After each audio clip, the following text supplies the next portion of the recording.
Olá, ouvintes! Está começando mais um episódio do Bola na Agulha, podcast semanal sobre esporte e jornalismo esportivo, disponível nos principais tocadores de podcast e no YouTube. Meu nome é Gabriel de Campos e ao meu lado, virtualmente, eu apresento com enorme entusiasmo Guilherme Vefort. Tudo bem, Guilherme? Olá, Gabriel. Olá, ouvintes. Eu vou muito bem em mais uma gravação do Bola na Agulha. Vou me ater a dizer que estou bem e vou passar a palavra ao nosso voz de veludo, Álvaro Logulo Neto. Você está bem, Álvaro? Eu estou ótimo, Guilherme. Um abraço para você, um abraço para o Gabriel. Estamos aqui para mais uma edição do podcast Bola na Agulha, aclamado e um dos principais da América Latina, principalmente depois do episódio passado em que a gente conversou atravessando as fronteiras do Brasil. E para você que vai escutar esse episódio, aproveita aí, pega o seu telefone, no computador, entra nas nossas redes sociais, segue a gente por lá também, no Facebook, no Instagram, no Twitter, com a @bolanagulha, um A só entre o N e o G. Você segue a gente por lá, também no YouTube, para escutar os episódios e no Spotify. É isso, e além de toda essa ajuda que você pode nos dar pela rede social, você também pode ajudar contribuindo com o Bola na Agulha e mantendo o Bola na Agulha no ar, ajudando a pagar essa vasta produção que compõe o programa. E para fazer isso é muito simples, é só baixar o aplicativo do PicPay, aplicativo PicPay, e procurar por Bola na Agulha lá. Você vai encontrar o nosso perfil, e no nosso perfil tem 5 planos de assinatura. Você vê qual plano condiz mais com a sua realidade financeira, com a sua capacidade nesse momento, e com o seu gosto, por que não? E você nos ajuda com uma contribuição mensal. É só baixar o PicPay e procurar por Bola na Agulha que você vai encontrar os nossos planos por lá. Todo o dinheiro que a gente arrecada no PicPay vai ser revertido no podcast e vai nos ajudar a manter esse projeto vivo. E aproveitando a família PicPayer, a nação PicPayer do Bola na Agulha, eu gostaria de mandar um abraço para um dos nossos contribuintes, que infelizmente eu não conheço pessoalmente, mas adoraria, Paulo Chum. Um abraço pro Paulo Chum, muito obrigado aí por contribuir com o Bola na Agulha. Vamos ver se a gente arruma algum brinde pra você em algum momento do Bola na Agulha.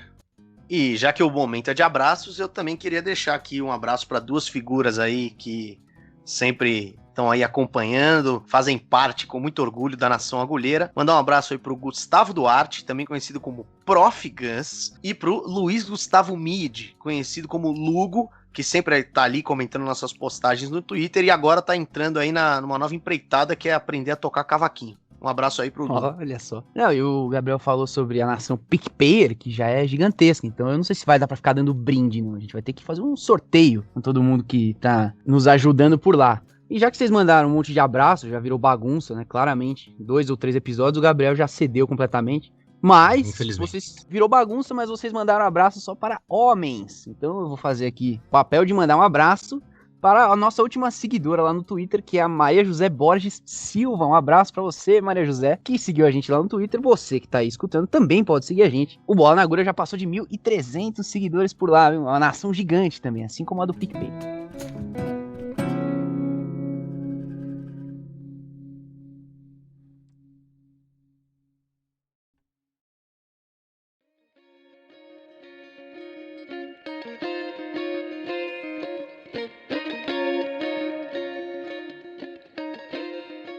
Essa semana, o Bola na Agulha trata de um assunto que já passou diversas vezes pelo nosso programa nos últimos meses, mas que a gente julgou necessário juntar todas as informações de uma forma clara e coesa, de março até aqui. Como vocês estão vendo na capa do episódio, não é surpresa nenhuma, falaremos sobre a NBA, a Liga de Basquete Norte-Americana, mas com um foco bastante particular. A atuação dos jogadores de basquete em pautas sociais, em especial a luta antirracista. É um assunto que ganhou ampla repercussão mundial após o assassinato brutal de George Floyd, um homem negro morto pela polícia norte-americana, mas que é muito anterior a isso. Desde o assassinato, os jogadores negros da NBA têm recorrentemente se manifestado contra o racismo e a violência policial, tanto em redes sociais quanto indo de fato às ruas. O 16º episódio do Bola na Agulha tem o intuito de explicar a linearidade dos fatos, do assassinato de George Floyd até Jacob Blake, outro homem negro atacado pela polícia, chegando até os playoffs da NBA, a fase final do torneio que teve um boicote histórico em virtude de protestos contra o racismo. Mas o programa de hoje também tem o intuito de mostrar que isso não é fato isolado. A NBA tem longa tradição de atletas atuantes em causas sociais, não só contra o racismo. Vamos tentar lembrar alguns desses episódios. E por fim, mostrar como a liga, os times e a opinião pública têm reagido aos últimos meses. O assassinato do George Floyd com a marcante imagem do policial ajoelhando sobre o pescoço dele, está longe de ser fato inédito na conduta da polícia em relação à população negra nos Estados Unidos. Mas fato é que o caso foi o estopim para uma série de manifestações que ultrapassaram fronteiras, né? A gente viu que no mundo inteiro tinha gente se manifestando. E é claro que o assunto é complexo e tem diversas nuances, mas vamos tentar recapitular. O Floyd ele foi assassinado no dia 25 de maio, em Minneapolis, cidade mais populosa do estado de Minnesota. E dali desencadearam diversas reações e ações de jogadores e ex-jogadores de basquete ou de qualquer outro esporte. Houve manifestações de atletas como Lewis Hamilton, da Fórmula 1, Serena Williams e Naomi Osaka, do tênis, jogadores de futebol americano. Mas vamos ficar só com os do basquete. E eles foram a maioria, é claro. LeBron James, Giannis Antetokounmpo, J.R. Smith, Karl Anthony Towns são alguns dos nomes que estão na liga, estão na NBA e foram ativos nos protestos. Muitos deles, inclusive, estiveram nas ruas durante as manifestações, com placas, megafones e máscaras, é claro, ao lado da população. Diversos vídeos e imagens desses atletas foram divulgadas e a gente, inclusive, chegou a mostrar muitas delas nas nossas redes sociais. Mas tem jogadores também. O Michael Jordan, o maior nome do basquete mundial, e o Stephen Jackson, ex-campeão da NBA e amigo do George Floyd, foram outras figuras que apareceram aí. O Stephen Jackson, inclusive, se referia ao George Floyd como um irmão gêmeo, pela proximidade e até por uma semelhança que ele apontava entre os dois. E um grande símbolo desses protestos foi a frase I can't breathe, que quer dizer eu não consigo respirar, que ela foi dita pelo Floyd ao policial branco que asfixiava ele. Inclusive tem uma camiseta que foi usada pelos atletas com essa frase estampada, não só agora, mas também em 2014. A gente vai falar um pouco disso depois. Mas o grande símbolo, a grande frase desse momento agora, de 2020, é claro, foi o Black Lives Matter. As manifestações elas se espalharam para desagrado, inclusive, do presidente Donald Trump, e milhares de soldados da Guarda Nacional foram alocados em 15 estados para conter a revolta. O Gabriel até lembrou aqui, enquanto a gente preparava um programa, que o Trump ficou com tanto medo das manifestações, que em uma dessas manifestações ele chegou a se refugiar dentro de um bunker na Casa Branca, enfim. É só um fato curioso aí sobre o nosso nada querido Donald Trump. E durante toda essa questão dos protestos, por causa do que aconteceu com o George Floyd, a NBA estava parada por conta da pandemia. Os últimos jogos disputados até a paralisação tinham sido em 11 de março. E como a gente já viu em outros esportes, os meses seguintes eles seriam de intensa discussão e negociação pela volta dos jogos por conta da questão da pandemia, mas agravado também por causa do assassinato do George Floyd. Então, além de ter que se discutir qual era o melhor momento para voltar pela questão de saúde, havia também esse porém.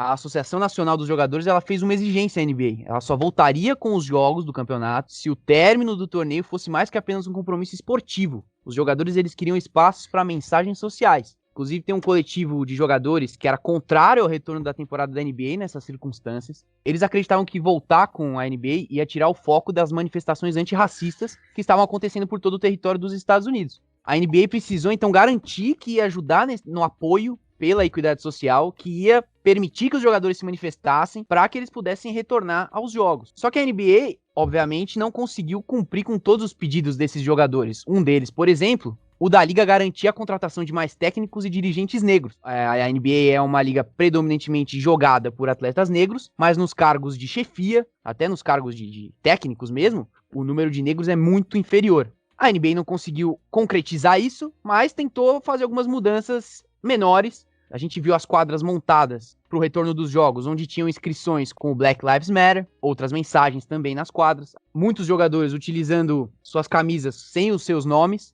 Os nomes foram substituídos por palavras relacionadas à pauta, como igualdade, paz, união, todas essas palavras escritas na camisa dos jogadores. A própria frase "Vidas Negras Importam". Antes dos hinos nacionais, que são sempre executados antes de cada partida, muitos dos atletas se ajoelharam, né, naquela tradicional forma de manifestação que ficou famosa por conta do Colin Kaepernick, jogador da NFL, de futebol americano. Ou seja, o clima já era de protestos, de muitos protestos por conta da questão racial nesse momento. E aí é importante só a gente dizer que quando foi paralisada, a NBA estava lá na sua primeira fase, que é uma espécie de pontos corridos, né? Para quem está acostumado com o futebol, tem todos os jogos contando as vitórias dos times. Os melhores times na tabela vão para os playoffs, que é a fase mata-mata. Então ainda faltava uma boa parte do campeonato a ser disputada quando houve a paralisação. Para vocês terem ideia, são geralmente 82 jogos para cada uma das 30 equipes. Esse número foi reduzido para 71, 72. Cada time acabou ficando com um número diferente de jogos. Isso porque, por conta do atraso, eles optaram por levar somente os times classificados ou os que ainda tinham chance de classificação para uma espécie de bolha. E o que é essa bolha da NBA que todo mundo fala? Os times, as franquias e o staff dessas franquias, junto com a organização da NBA, foram todos mandados para Disney, onde se montou um grande complexo com quadras e com local para a estadia dos atletas. Absolutamente todos os jogos estão sendo disputados nessa bolha e ninguém tem autorização para sair enquanto estiver jogando o campeonato. Então também teve um limite de pessoas que podia ir por cada franquia.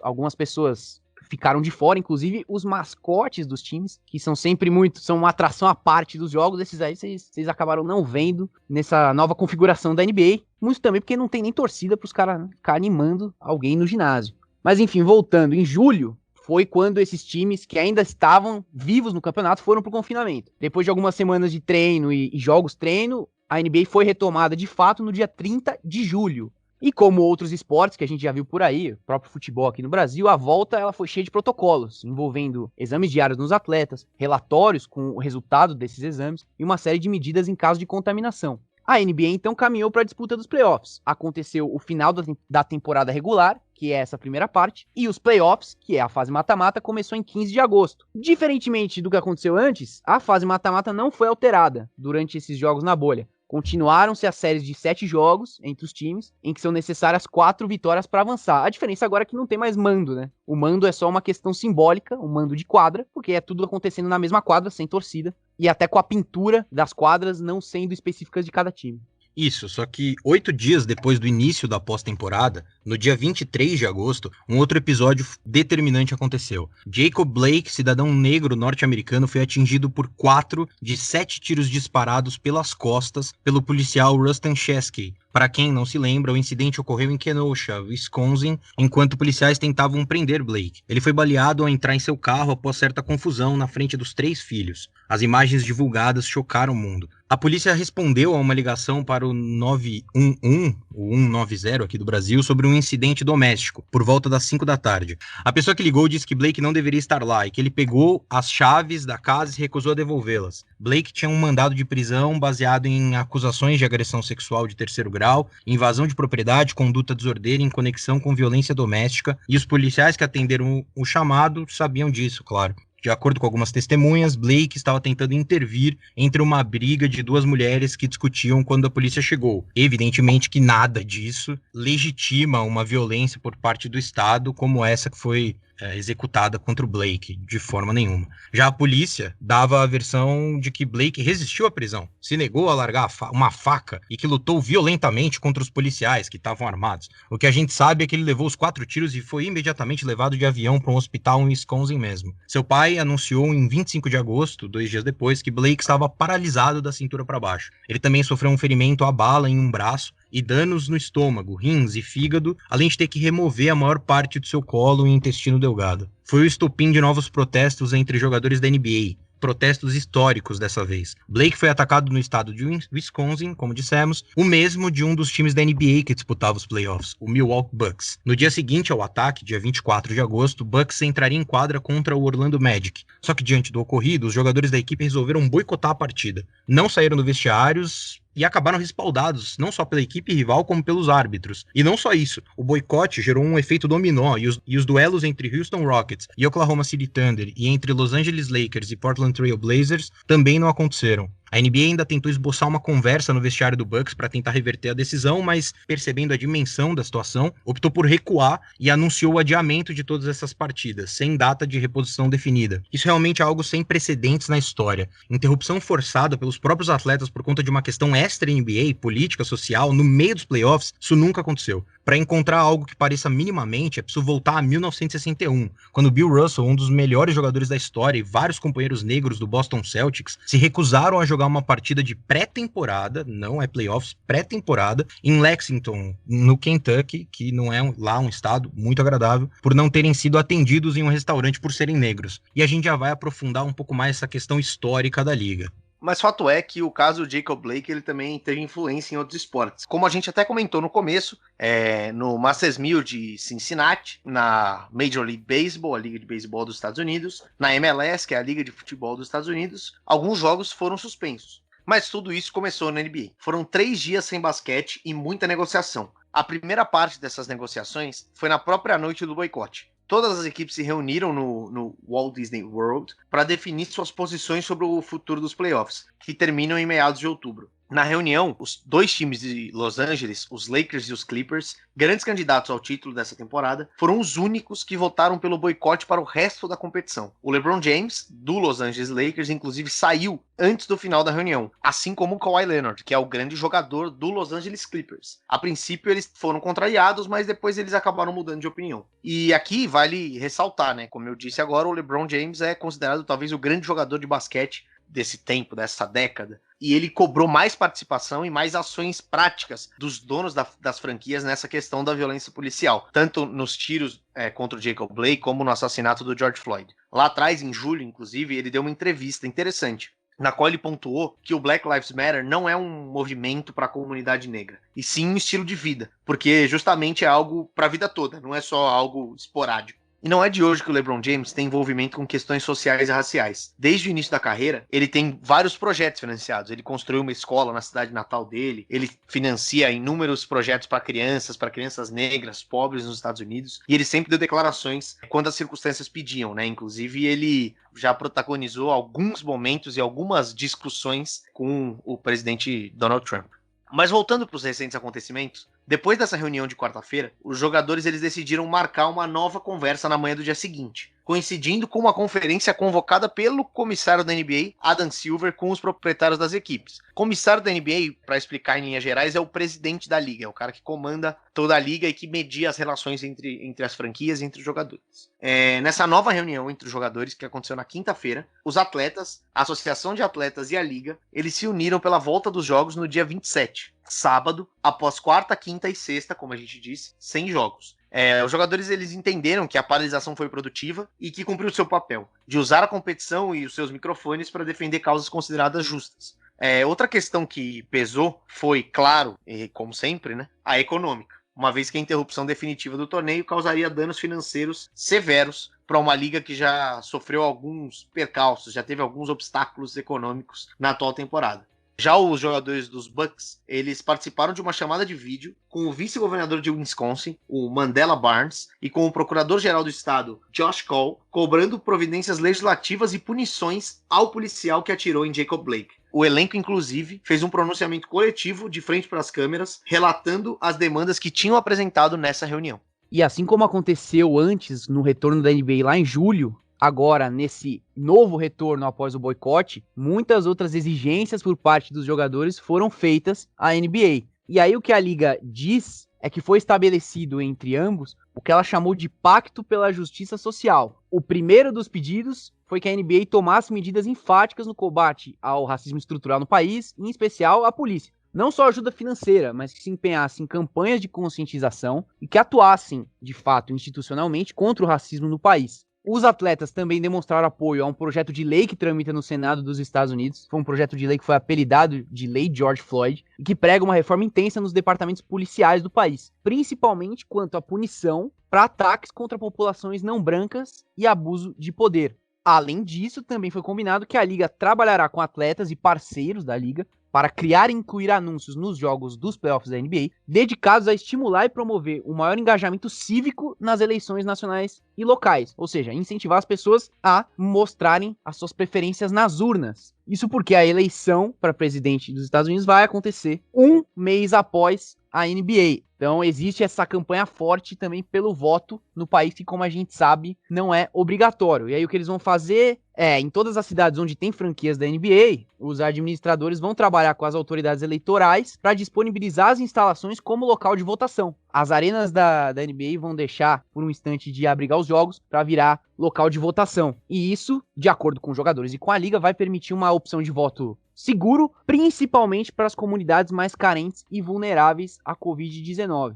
E aí, então, a NBA voltou, após esse boicote, com novas demandas por parte dos jogadores. Dentro de quadra, é natural que as manifestações continuassem, assim como elas já estavam presentes antes do ocorrido com Jacob Blake. E aí é legal a gente destacar, principalmente o Jamal Murray, que é um jogador do Denver Nuggets, logo após o retorno, no primeiro jogo do Denver, depois do boicote, ele usou um par de tênis com imagens do George Floyd e da Breonna Taylor, que é uma outra cidadã negra que foi morta neste ano de 2020 por violência policial. E usando esse par de tênis, ele anotou 50 pontos e carregou o time nas costas para vencer o Utah Jazz no jogo 6 e forçar o jogo 7, que era decisivo e que depois Denver ia ganhar, inclusive, e passar por essa fase. Só que na entrevista final da partida em que ele marcou 50 pontos, ao invés de ficar respondendo sobre os números que ele tinha atingido, os recordes que ele tinha batido, ele fez um discurso extremamente emocionado, falando sobre a força que ele canaliza por conta dos acontecimentos recentes, o mais recente com o Jacob Blake, e ele utiliza essa força, né, por ver essas injustiças sociais acontecendo, na tentativa de honrar todas as pessoas que se foram por conta de algo tão triste, né?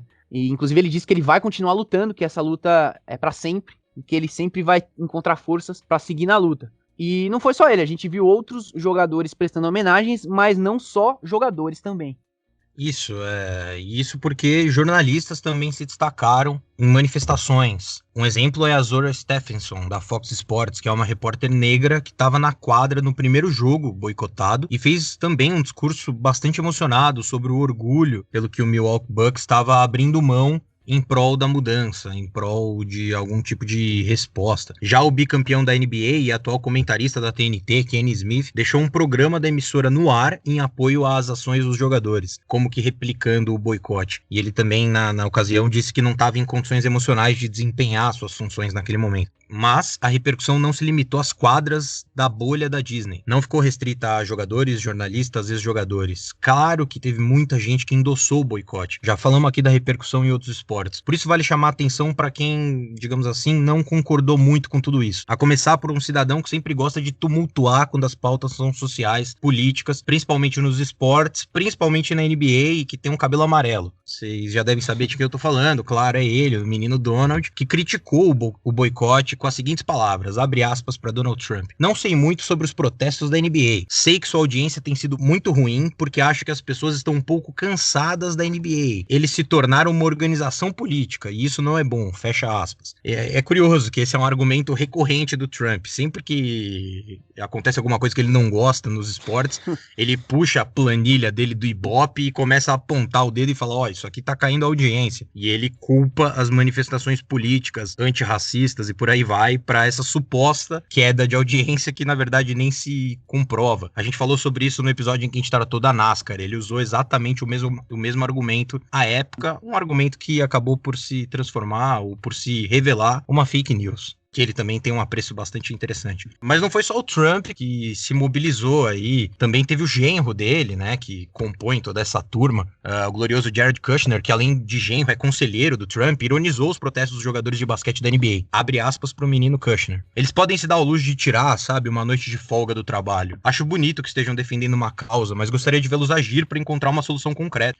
É claro que isso aí podia ser um show de comédia, mas acaba sendo um assunto bastante delicado para ser lidado dessa forma. Enquanto esse tipo de comentário lá do governo norte-americano continua sendo proferido, é claro que muita gente acaba replicando esse pensamento imbecil, como Colby Covington, ex-campeão do UFC, que pediu para que os jogadores virassem policiais para executar o trabalho mais difícil. Quer dizer, um argumento bastante complexo e lógico. Não, com certeza é um argumento extremamente pertinente. E você falou do cabelo amarelo do Trump, também chama a atenção a cor alaranjada, né, do rapaz, que se assemelha com a de uma bola de basquete. Pena que ele parece não ter muito apreço pelo que acontece no esporte no país dele. E é realmente, como você citou esses últimos exemplos, é uma capacidade gigantesca de subverter a discussão para coisas completamente diferentes, né? Então, manda os jogadores virarem policiais, o outro chama o boicote de noite de folga. E aí o que preocupa, né, nesse caso da NBA especificamente, é que essas falas contrárias ao que está acontecendo, elas sempre vão para o mesmo lado, de que os atletas eles têm salários astronômicos, gigantescos, são jogadores privilegiados, e que por isso eles tinham que agradecer a liga, né, agradecer a NBA, jogar sempre, nunca boicotar a NBA, né, se bobear, ajoelhar no logo da NBA e rezar pelo deus do basquete todos os dias. Principalmente quando se referem aos atletas negros, né, que a gente vai falar daqui a pouco, são grande maioria na NBA. Então, na opinião desse pessoal, na opinião do Trump, do genro do Trump, do nosso amigo que luta aí no UFC, os jogadores negros, eles não podem protestar, porque eles são sustentados entre aspas, por uma instituição de caridade que é a NBA. A NBA faz caridade com os seus jogadores, tá fazendo um favor pra todos eles, né? Quando dá essa oportunidade de jogar basquete, tira muitos deles de vidas miseráveis, coloca os dentro de quadra, dá fama, dá dinheiro, dá prestígio. Então é tudo isso graças à santa que é a NBA. Só que muita gente que repete esse discurso não conhece exatamente a história, né? A trajetória da NBA ao longo dos últimos 50, 60 anos. Como que ela foi fundada, como que ela foi ganhar prestígio, porque, vou dar um spoiler aqui do que vem a seguir, a NBA era muito desprestigiada há 50, 60 anos. Não chegava nem perto da liga de beisebol e de futebol americano, por exemplo. Era deixada de lado, né? A prima pobre de todas essas. Como que a NBA conseguiu ganhar destaque? Como que ela se tornou esse produto mundial e bilionário que ela é hoje? E é disso que a gente quer falar agora, porque o intuito é rever se de fato é a liga quem projeta os seus jogadores ou foram os jogadores que colocaram a NBA no patamar que ela tá hoje. E como o Álvaro disse, agora a gente vai pegar a nave agulheira e vai entrar no túnel do tempo. Vamos diretamente ali para os primórdios da NBA, que nasceu ali no final dos anos 40, começo dos anos 50, mas a gente vai partir o nosso resgate histórico ali dos anos 60, né? O protagonismo dos atletas do basquete norte-americano na luta pelas pautas sociais, em especial na luta antirracista, ele não é coisa nova, né? Como a gente citou no começo do programa, o Bill Russell, até hoje o maior campeão da liga entre os jogadores, ele foi protagonista de diversos episódios. Ele foi um dos primeiros jogadores negros a jogar em Boston, uma cidade historicamente branca. Teve que lidar com muitos casos de racismo em Boston mesmo, e mesmo depois dele ter ganho 11 títulos pelo Boston Celtics. Inclusive, quando ele acabou a carreira dele, ele deixou Boston, porque ele tinha uma série de ressentimentos com a cidade, que ele, de certa forma, ajudou a colocar no mapa quando foi protagonista de tantos títulos, mas que muitas vezes se mostrava extremamente ingrata e tratava ele de forma extremamente desrespeitosa e racista. E o Bill Russell também, no final da carreira dele ali, se eu não me engano, entre 66 e 68, ele foi treinador e jogador ao mesmo tempo. Isso colocou ele num lugar interessante, que ele é o primeiro homem negro a treinar um time de qualquer uma das principais ligas norte-americanas. Então, seja a liga de beisebol, de futebol americano, de hóquei, ou de basquete, no caso, ele é o primeiro negro a ser treinador de uma franquia. E em 68, quando o Russell já estava prestes a se aposentar, surgiu uma nova estrela do basquete e um novo símbolo da luta antirracista no basquete. Naquele ano, em 68, os Estados Unidos estavam vendo uma série de conflitos internos, né? A guerra do Vietnã tinha dividido o país e tinham manifestações contrárias e a favor, muitos confrontos de rua, enfim. E para além disso, tinham sido assassinados em abril e junho, respectivamente, o Martin Luther King Jr., que era o principal nome, um dos principais nomes da luta antirracista norte-americana, e o Robert Kennedy, que era o candidato do Partido Democrata para as eleições que aconteceriam naquele ano, e era um candidato que tinha um apelo entre a população negra, por ser considerado um candidato mais liberal, menos conservador. Os dois foram assassinados com tiros, e esses assassinatos, eles aumentaram a insatisfação, aumentaram a quantidade de manifestações da população não conservadora norte-americana. E paralelamente a isso, já em 1967, havia sido criada nos Estados Unidos uma iniciativa chamada Olympic Project for Human Rights. Basicamente é um projeto olímpico para os direitos humanos. Ele foi um projeto organizado por um sociólogo, professor de uma universidade norte-americana chamado Harry Edwards, e ele reuniu alguns atletas de ponta na época, conseguiu trazer o Muhammad Ali, que era boxeador e tinha se negado a ir lutar na Guerra do Vietnã, inclusive perdeu o título mundial dele de boxe por causa disso, e esse projeto ele defendia algumas pautas como a contratação de mais técnicos negros para os times norte-americanos, o veto à participação da África do Sul nos Jogos de 68, mas ele também defendia o boicote dos atletas negros dos Estados Unidos aos Jogos Olímpicos. E o principal argumento era de que os Estados Unidos ele usava os atletas negros para construir fora do país uma imagem de diversidade, de democracia, enquanto dentro do país a população negra era segregada, era assassinada pela polícia nas ruas. E um dos principais nomes desse movimento, inicialmente,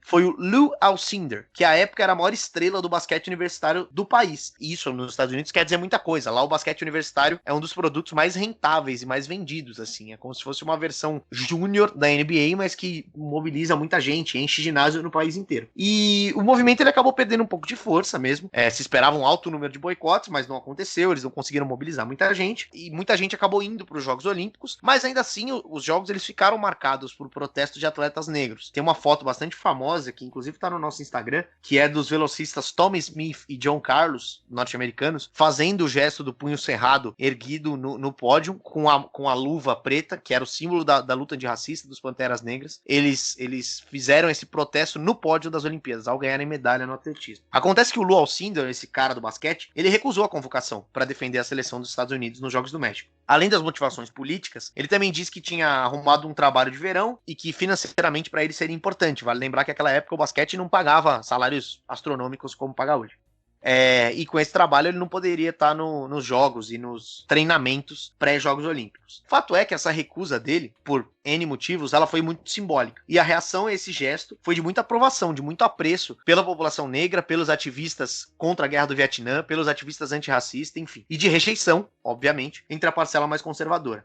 E não foram poucas as ofensas que o Lew Alcindor sofreu na época. Num programa da NBC, que é uma das maiores redes de televisão norte-americanas, ele foi perguntado por um ex-jogador de beisebol branco, Joe Caracciola, sobre esse boicote. E na época ele disse que ele vivia nos Estados Unidos, mas que ele sentia que os Estados Unidos não eram o país dele, justamente pela maneira como o Estado tratava a população negra. O Caracciola, então, sugeriu que ele saísse do país. E essa era uma postura muito recorrente. Era não. Né? O Álvaro até comentou sobre o que falam a respeito da NBA, mas também diziam isso em relação ao país, que a população negra tinha que ser gratos aos Estados Unidos, que davam a oportunidade deles trabalharem, deles terem comida e casa, e que eles não deveriam reclamar, não deveriam protestar. O próprio Alcindor, ele disse que ele pensou que a carreira dele ia acabar, assim, que aquilo ia ser um problema muito grande pra ele, mas não foi, né? A gente sabe que não foi, porque um ano depois, em 1969, ele iria iniciar uma carreira que durou 20 anos, teve 6 títulos, 6 prêmios de melhor jogador da liga e a posição até hoje de maior pontuador da história do basquete norte-americano. Em 1971, o Lew Alcindor, ele se converteu ao islamismo, a exemplo do Muhammad Ali, e seguindo também os escritos do Malcolm X, outro grande nome do ativismo antirracista, e ele se converteu ao islamismo e adotou o nome pelo qual ele é conhecido e pelo qual ele foi consagrado como um dos maiores jogadores da história do basquete, que é o nome do Kareem Abdul-Jabbar. E detalhe que o Kareem Abdul-Jabbar, em 2012, visitou o CT do Santos, né? Em visitar o Neymar, Paulo Henrique Ganso, que também deve ter sido um momento muito grandioso da carreira dele. Teve isso. Ele foi nos estúdios da ESPN também. É verdade. Deve ter sido fantástico. Mas é isso, né? Ame ou deixe, né? Era assim que era o basquete nessa época aí, do Kareem Abdul-Jabbar ainda, quando ele não era o Kareem Abdul-Jabbar. Só que continuando nessa linha do tempo, aí como eu até falei antes de você continuar, Gui, dando um spoiler, que na realidade os anos 70...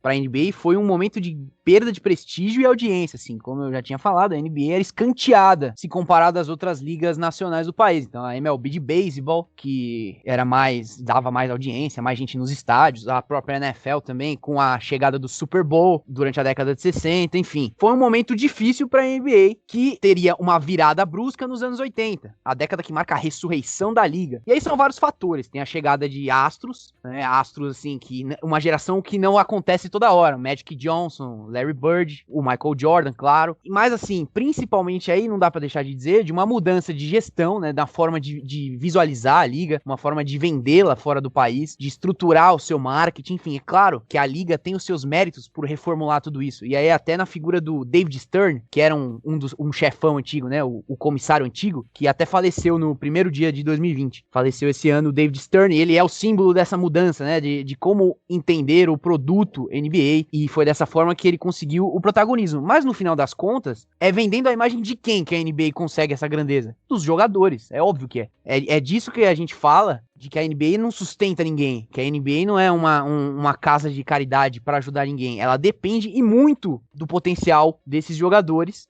Sem eles, ela não é nada. Então é disso que a gente fala quando a gente tenta estruturar em que momento a NBA se tornou grandiosa. E aí tem a rivalidade entre Magic Johnson e Larry Bird nos Lakers e nos Celtics. Isso, claro, ajudou a vender muito produto. Depois tem a chegada do Michael Jordan, que pula a universidade para ir direto para a NBA, chega novinho também no Chicago Bulls, que era um time sem expressão nenhuma. E é dessa forma que a NBA começa a crescer, começa a vender tênis pra caramba, começa a se tornar a liga que a gente vê hoje, né? Na época, existia uma crítica com relação ao Michael Jordan, pra gente, né, se ater ao exemplo do principal jogador da liga naquela época, de que ele era esse produto de marketing, assim, gigantesco, ele era o cara mais conhecido no mundo, como se dizia na época, mas ele não se posicionava de maneira nenhuma em questões sociais, em questões políticas. Tem até um caso, pra quem viu a série dele aí, o The Last Dance, quem assistiu a série inteira vai lembrar, tem um episódio dedicado a falar dessa questão, na qual ele opta por não apoiar um candidato a senador negro, do local onde ele nasceu, com a famosa frase de que republicanos também compram tênis, né? Teoricamente, pra ele,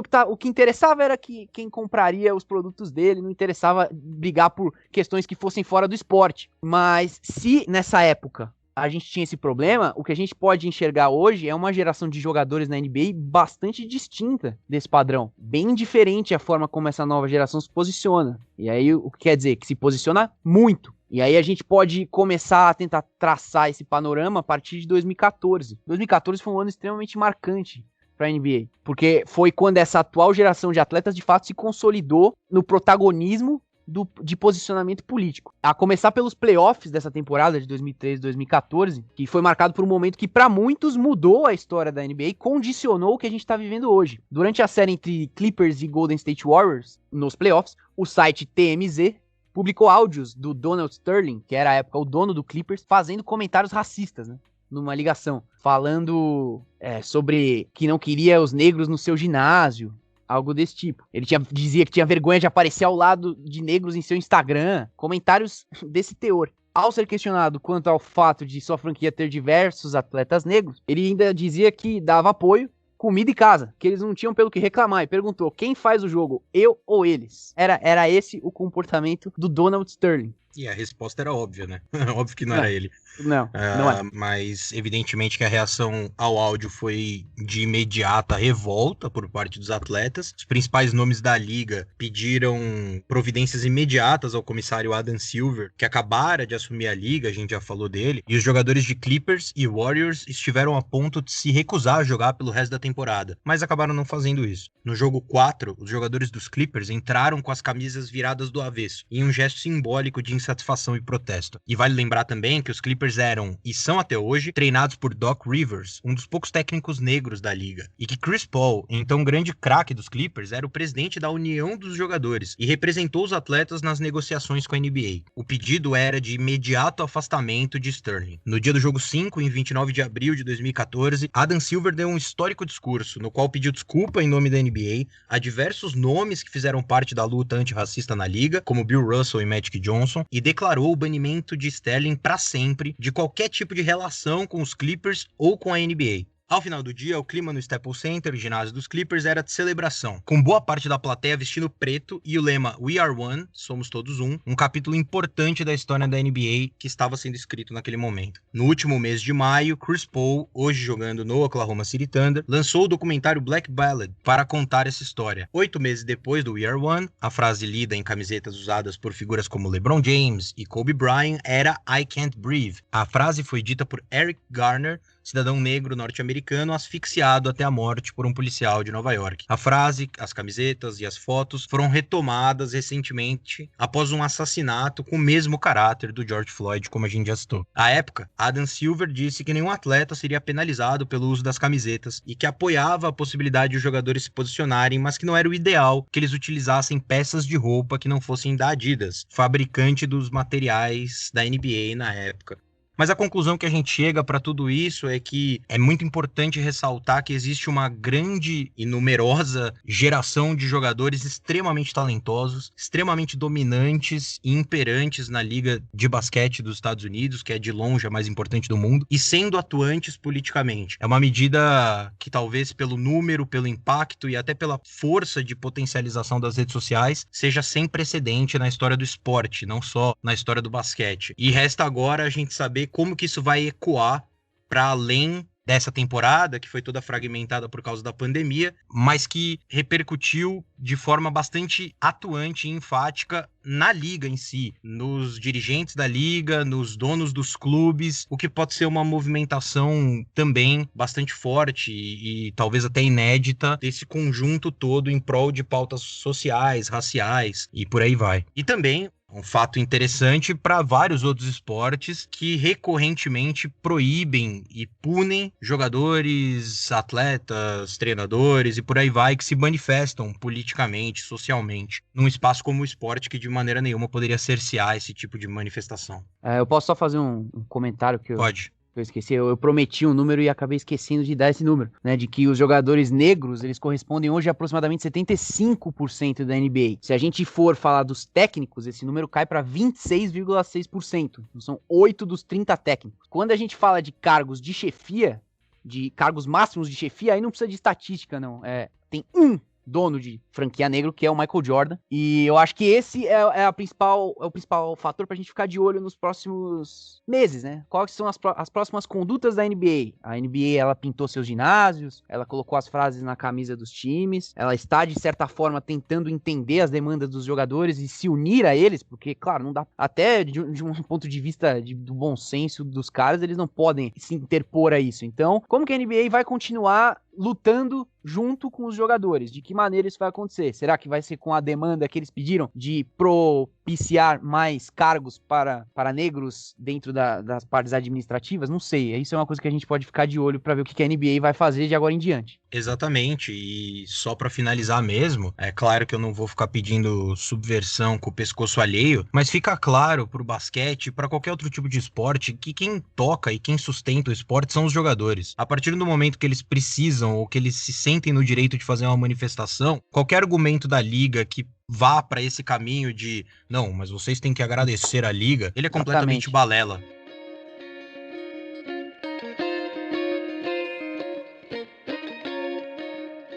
Bom, e como vocês já estão acostumados, todo programa, ou melhor, toda semana, a gente faz um monitoramento nas redes sociais para tentar entender o que ficou em alta na discussão popular nas redes ao longo da semana. Assuntos que foram para os trending topics, assuntos que ganharam ampla repercussão, ou até mesmo assuntos que a gente julga que deveriam ter ganhado repercussão e que ganharam só em determinados nichos. É um levantamento interessante para ponderar o que tem sido discutido no esporte e o que as pessoas, de fato, estão discutindo. E muitos assuntos chamaram a nossa atenção ao longo da semana e que ganharam bastante espaço, como, por exemplo, o grande Cruzeiro, time de Belo Horizonte, que tem aí montado uma trajetória, uma história muito bonita nos últimos anos, em especial de 2019 para cá. Parabéns aí à torcida celeste, ao Clube de Minas, que realmente tem feito um papel bastante interessante no cenário nacional. Outro assunto que ficou muito em evidência foi a Puma, a fornecedora de material esportivo que patrocina o Palmeiras e tomou uma medida inédita,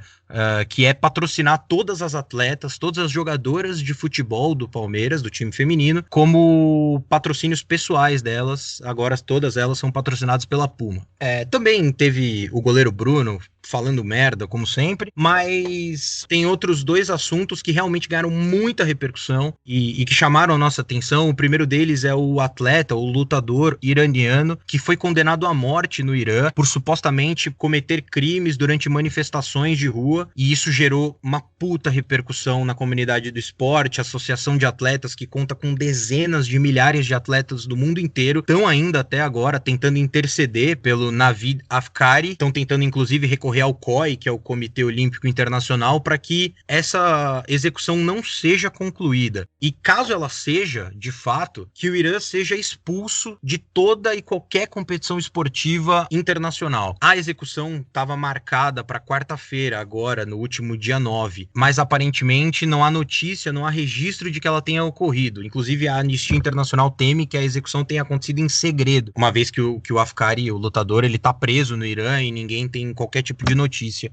A gente vai tratar mais desse assunto futuramente aqui no Bola na Agulha, a gente vai tratar até mais desse assunto nas nossas redes sociais, porque é fundamental a discussão acerca do esporte e como o esporte lida com países extremamente antidemocráticos, extremamente autoritários, ditaduras e por aí vai. Bom, mas mudando um pouco de assunto, a gente volta aqui para o Brasil para falar de um tema que a gente vem falando aí em alguns programas, né? Falamos lá no episódio 6 sobre a MP do futebol, depois falamos no episódio 14 com o Bruno Maia, que são as transmissões esportivas. E essa semana a gente teve aí algumas notícias importantes. A mais importante delas talvez seja a compra dos direitos de transmissão da Libertadores em TV aberta pelo Sistema Brasil de televisão. Sim, o SBT agora tem os direitos e irá transmitir a Copa Libertadores a partir da semana que vem, do jogo do Verdão, do Palestra, do maior do Brasil. Eles estão montando a equipe, ainda não se sabe qual será o papel do elenco do programa do Ratinho nas transmissões, se o Sombra vai participar, o Xaropinho. Fato é que a Libertadores agora pertence a Cenoura Bravanel, o Silvio Santos. E eu fiquei sabendo que o Gabriel tá bastante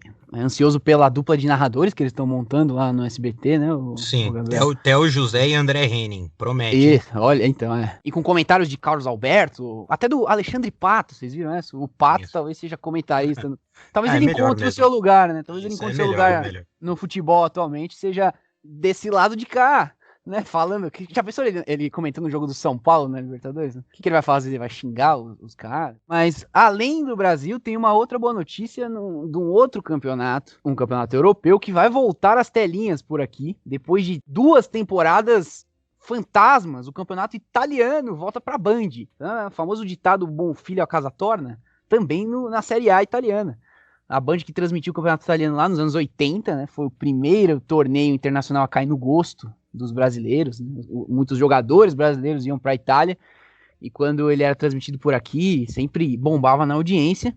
Um campeonato que perdeu um pouco, né, do seu brilho nas últimas décadas, né, da qualidade técnica, enfim. Isso culminou no sumiço da televisão. Ficamos sem assistir o Cristiano Ronaldo na Juventus, por exemplo. E agora o campeonato italiano volta para a Band na TV aberta e também no Band Sports. E a Band também que adquiriu o campeonato alemão. Então, digamos que o canal 13 vem forte. E esse retorno aí do campeonato italiano, a Bandeirantes, ele vem pra alegria aí dos nossos amigos, nossos parceiros aí da Fiorentina Brasil, essa molecada boa que segue a gente, sempre interage com a gente nas redes sociais. Deve estar muito contente com a notícia aí do retorno do Italianão à TV aberta.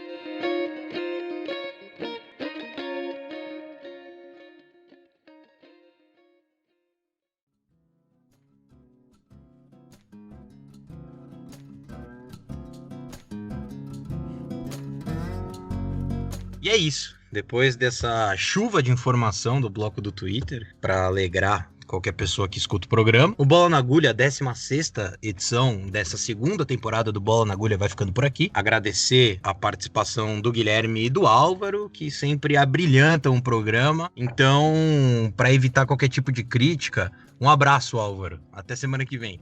Eu vou aguardar minha vez. Guilherme sempre vem primeiro, né? Então... eu te dei a palavra, mas já que você quer... Achei que você ia ficar um pouco chateado com a mudança no roteiro, é uma coisa que te incomoda. Não. Bom, mas muito obrigado. Não, fico felizaço, cara. Fico feliz pra caramba por ouvir da sua boca o meu nome, né? Uma vez ou outra, assim, é sempre bom. E agradeço ao Guilherme também por esse programa maravilhoso. Falamos da bola laranja. Tá acabando aí o número de bolas que podem ir pra agulha, né? Quais esportes faltam a gente falar ainda? Não sei. O Guilherme pode responder. Eu só queria fazer um comentário. O Gabriel ele deve estar passando por um momento aí ele deve ter virado budista, alguma coisa assim, tá meditando. Porque eu nunca vi isso. Agora é um programa atrás do outro desrespeitando o roteiro. Uma coisa louca, assim. Ele que era famoso pelas suas ações ditatoriais. Isso. Agora se mostra livre de quaisquer amarras, né, no nosso programa. Isso é muito bonito. Mas é isso, Álvaro. Não sei, fica aí o mistério. Qual será a próxima bola na agulha? E espero que os nossos ouvintes, se quiserem aí nas nossas redes sociais, eles falem quais bolas na agulha eles vão querer e que eles também contribuem na nossa campanha de financiamento no PicPay, como o Gabriel já disse no início do programa. Isso, por favor, quem puder, acompanhe a gente nas nossas redes sociais, @bola na agulha, em todo tipo de rede social, você encontra a gente lá, menos no TikTok, que a gente ainda não chegou. Não. Também, quem puder contribuir, como o Guilherme disse, por favor, de acordo com as suas possibilidades, de acordo com a sua vontade e com o que o seu bolso permitir, ajudar a campanha de financiamento coletivo do Bola na Agulha no PicPay. É só baixar o aplicativo no seu smartphone, super simples, mas eu também não tô aqui para ficar fazendo propaganda do PicPay. Procurar o Bola na Agulha lá e você vai encontrar o nosso perfil com 5 planos de assinatura, assinaturas mensais, e todo o dinheiro que a gente arrecadar por ali é 100% e de verdade revertido pro podcast, seja para hospedar o programa, seja para as nossas redes sociais ou até para nossa vasta equipe que trabalha nos bastidores para que esse programa vá pro ar. Agradeço a audiência de todo mundo que escutou a gente até aqui, agradeço também as pessoas que ouviram, mas não puderam chegar até aqui para ouvir esse agradecimento. A gente fica por aqui, até semana que vem.